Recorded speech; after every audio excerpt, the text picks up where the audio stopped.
I'm Elliot Chodoff, and welcome to Conflict Uncovered, your go-to podcast for in-depth analysis on the complex and dynamic conflicts shaping the Middle East, Israel, and the world. Join us as we delve into the latest developments, historical contexts, and the geopolitical forces at play. We bring you the insights you need to understand the issues that matter most. Stay informed, stay engaged, and uncover the truths behind the headlines. Hi, and welcome. In our last conversation, we talked about the intelligence failure that was a source of the outcome of October 7th of the Hamas attack. And now I want to talk about the operational failure. And to a great extent, as we'll see, the operational failure was far worse, far more critical to the outcome than the intelligence failure. The intelligence failure was total. However, an army, a military, a security system should be prepared for the reality of failed intelligence. After all, if intelligence worked all the time, we really wouldn't need standing forces. Intelligence would say, oh, tomorrow something is going to happen. Let's get everybody into place. In the meantime, go home and drink coffee. In fact, we know that intelligence fails periodically for all sorts of good and not so good reasons. And as a result, a force has to be in place in order to deal with the consequence of what would otherwise be called surprise. In the deterrence literature, it says very clearly in a number of different sources that a deterrent force, meaning a force that's holding a line somewhere and by its presence deters the enemy from doing whatever it would be otherwise planning to do, typically to attack, that force needs to be sufficient to defend if deterrence fails. Makes sense. What good is a force that can be overrun in defense and, by the same token, in deterrence? Now, the end of the story is pretty clear. It took Hamas minutes to overrun the Israeli line around Gaza, and that means that beside the intelligence catastrophe, there was an operational catastrophe. There are a number of ways of starting to look at this: over-reliance on technology, poor planning, poor thinking. But I want to go back to two basic sources of the failure. The first is an idea that was put forward by Ehud Barak when he was chief of staff. It was picked up by many along the way, and that is that the army doesn't need to be big anymore. It needs to be small and clever. Katan v'chacham in Hebrew. We don't need a big army. We need a small army. We need a specialized army. And by implication, and this is how it was taken and carried, we need a high-tech army. Because as we all know, technology trumps human thinking. Technology means that we can do things by remote. We don't need to put soldiers in danger. And technology, since Israel is the high-tech nation, will trump anything the other side is going to bring up because, let's face it, there are very few countries out there that can compete with Israeli technology, certainly no terrorist organizations. Another benefit, and Israel is not the only country that has made this error in its history. The United States has done it a number of times and is still in the process of doing it. The great economic dividend of cutting the size of the military. After all, militaries are expensive, and frankly, they're a waste of money unless there's a war. Funding the military, in many ways, is similar to buying insurance. You only win if you lose. In other words, you're buying something that you're hoping to waste your money on. Unlike insurance, policymakers say, well, a war hasn't happened in a year or two or three, we really don't need as big a military as we did, because look at all the peace we've got. So the military, it also means moving away from all that boring, dirty stuff like infantry and tanks, and moving more to that really exciting stuff like F-35s and Star Wars and Space Wars and lasers and electronics. And the next thing you know, you have a very, very smart and inadequate military. Along the way, also, since there wasn't going to be a war, the Israeli military stopped stockpiling ammunition. After all, if you don't have the guns, you don't need the ammunition. And ammunition is expensive. It has a shelf life. And to simply fill warehouses with artillery ammunition, tank ammunition, and bombs, when you're probably not going to use them and have to throw them out in the end, well, that doesn't make any sense. Let's just rely on the Americans in case we ever need it, which we're not going to anyway. And they'll be happy to give it to us because we're friends and allies. Then further along, it was decided that our tank brigades are just too big.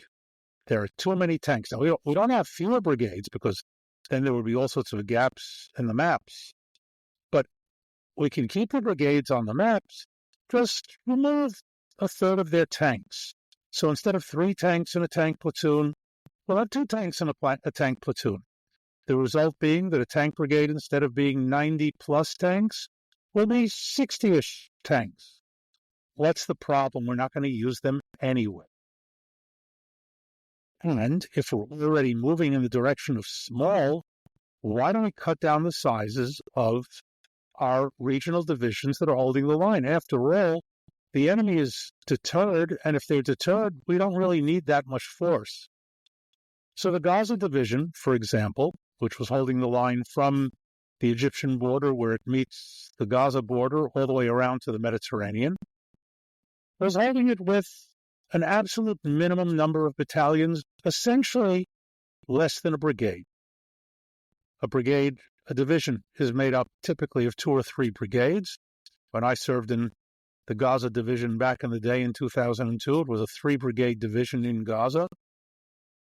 By 2023, it was nominally a 2-brigade division, but with a force of less than 1 brigade on the ground. And if they're already in a holiday season at peace, there's no reason that soldiers, tank crews can't go home for Shabbat and the holidays. So even the units holding the line were under strength because, you're not going to keep everybody there during the holiday season. They've got to go home and enjoy themselves. War? No, everybody's deterred. We don't have to worry about a war. We have a fence. We built the most sophisticated, impenetrable border fence anywhere in the world, which, by the way, Hamas knocked down with a couple of tractors. Above ground, below ground, with cameras and sensors and automatic firing devices. What more could you possibly ask for? Well, under those circumstances, you also don't need combat procedures, because if you have no fear of combat, why even bother with combat procedures? So that at 6:30 on the morning of October 7th, when the rockets began to fall, the soldiers, the infantry, in the outposts along the border, instead of going to firing positions, because historically every assault in history for the past couple of 100 years has started with an artillery barrage, the soldiers went into their safe rooms, and in many cases without their weapons, because the fear was of rockets. Attack? Who will dare attack us? So, on October 7th in the morning, the Israeli system along the Gaza border, unconnected to the intelligence field, was utterly and thoroughly incapable of stopping this attack. They weren't prepared operationally. They weren't prepared procedurally. They didn't have enough force on the ground. Their immediate procedures had nothing to do with combat. Another example, anybody who's ever gone to even the most basic command course knows that when you're in a defensive position, you need to have some of your strength in reserve. Reserve means far enough back not to get hit by an initial strike, and mobile enough to be sent in response to wherever it's needed along the line. The Israeli military reserve along the Gaza border on October 7th was non-existent. I can add to that, to make matters worse, the female soldiers, the observers, the ones who were watching the cameras as they were being taken out by Hamas, were sitting in positions right along the border. Now, their job is to look at cameras and alert by telephone or by radio whoever needs to be alerted along the border. There is absolutely no reason whatsoever for them to have been sitting on the border in an exposed location. They could have been sitting miles back. They could have been sitting on the Riviera. It wouldn't have made any difference. The cameras were the cameras, the screens were the screens, and the radios were the radios. So they were sitting out there exposed, not because anybody wanted to expose them to anything, but because the system was utterly convinced that nothing would happen. So at the Hamas assault, 6,000 terrorists on foot, in pickup trucks, on motorcycles, and hang gliders came across the border, smashed the technology of the cameras, destroyed the remote control firing systems along the border using essentially cheap drones with hand grenades, knocked out Israeli tanks the same way by dropping hand grenades from drones down into the hatches, paralyzed the Gaza Division headquarters and its 2 brigade headquarters, which, for some unclear reason to me, are on the same base, which means hitting the base took out not only the divisional command, but also its 2 subordinate commands, utterly decapitating the entire system around the Gaza border, leaving the battlefield not only entirely in the hands of Hamas, but with an IDF that was blinded, having absolutely no idea what was going on beyond that. So an Air Force that wasn't prepared to intervene couldn't intervene because it had no idea what was going on the ground. The ground forces had no idea of what was going on the ground, and they couldn't effectively intervene either. And a significant number of casualties were taken as forces either ran on their own or were thrown uncoordinated into the battlefield while Hamas was holding key intersections and ambushing them on the way.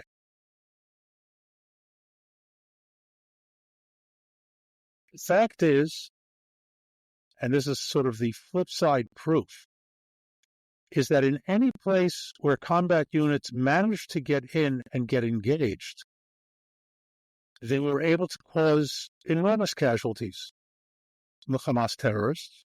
And here I'll have to add, the soldiers who were in the outposts that were overrun and the divisional headquarters that was overrun fled very bravely.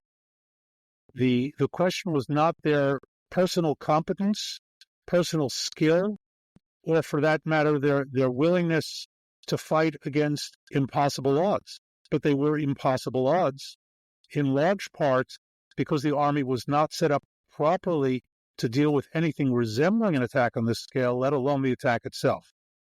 When units were finally organized, and in some cases the defense teams on the settlements, the kibbutzim and the moshavim in the area, were able to get organized, they fled very well.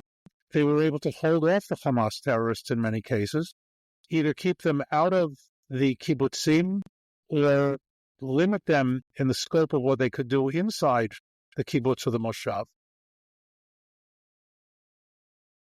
showing that it was not an overwhelming victory of quality.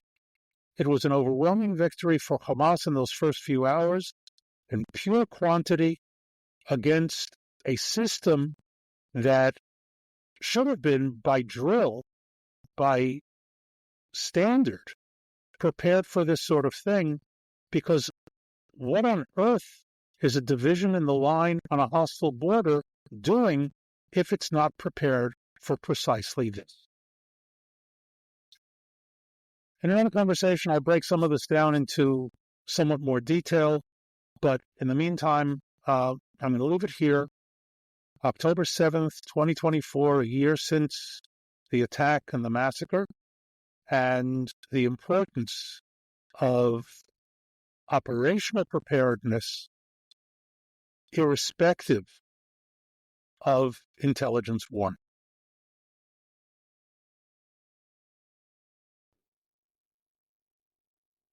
Thank you for listening to Conflict Uncovered. As always, it's been another rough day in the Middle East. We hope you found this episode insightful and engaging. If you enjoyed this episode, please subscribe, share and recommend with your friends, and review our podcast on your favorite platform. For more in-depth analysis and exclusive content, join our community and follow us on social media. Stay tuned for our next episode as we continue to explore the critical issues shaping the Middle East and the world. Until next time, stay informed and stay safe.